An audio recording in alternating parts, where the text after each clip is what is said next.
Hello, അപ്പോൾ ഒരു പുതിയ വീഡിയോ കണ്ടല്ലോ. എല്ലാ മടിയന്മാർക്കും എത്രയും പെട്ടെന്ന് ഉണ്ടാക്കാൻ പറ്റുന്ന ഒരു ചിക്കൻ കറി റെസിപ്പി ആയിട്ടാണ് ഞാൻ വന്നിരിക്കുന്നത്. അപ്പോൾ നമ്മൾ ആദ്യം തന്നെ ചിക്കൻ കഴുകിയിട്ട് അതിലേക്ക് കുറച്ച് ഉപ്പും കുരുമുളക് പൊടി, മഞ്ഞൾപ്പൊടി, ചിക്കൻ മസാല, പിന്നെ മുളക് പൊടി, മഞ്ഞൾപ്പൊടി അങ്ങനത്തെ സാധനങ്ങളൊക്കെ ഇട്ട് നന്നായിട്ട് മിക്സ് ചെയ്ത് നമ്മൾ ഫ്രിഡ്ജിൽ വയ്ക്കുന്നുണ്ട്.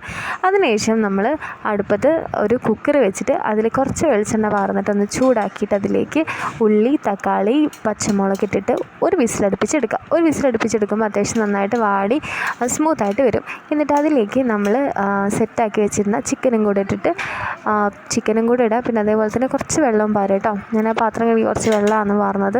അതും കൂടെ ഇട്ടിട്ട് നന്നായിട്ടൊന്ന് മിക്സ് ചെയ്തതിന് ശേഷം ഒരു തവണ വിസിലടുപ്പിക്കുക. ഒരു വിസിലൊക്കെ മതി. ചിക്കൻ അത്യാവശ്യം വേവാനുള്ള വിസിലൊക്കെ ധാരാളമാണ്. അങ്ങനെ ആ വിസിലും കൂടെ അടുപ്പിച്ച് നമ്മൾ ചിക്കൻ കറി റെഡിയാണ്. അങ്ങനെ ഞാനിത് ഓപ്പൺ ആക്കിയതിന് ശേഷം എൻ്റെ ചിക്കൻ കറി റെഡി ആയിട്ടുണ്ട്. ഈസി റെസിപ്പിയാണ്, എല്ലാവരും ഒന്ന് ട്രൈ ചെയ്ത് നോക്കാം. വേറെ വീഡിയോ ആയിട്ട് വരാം. ബൈ.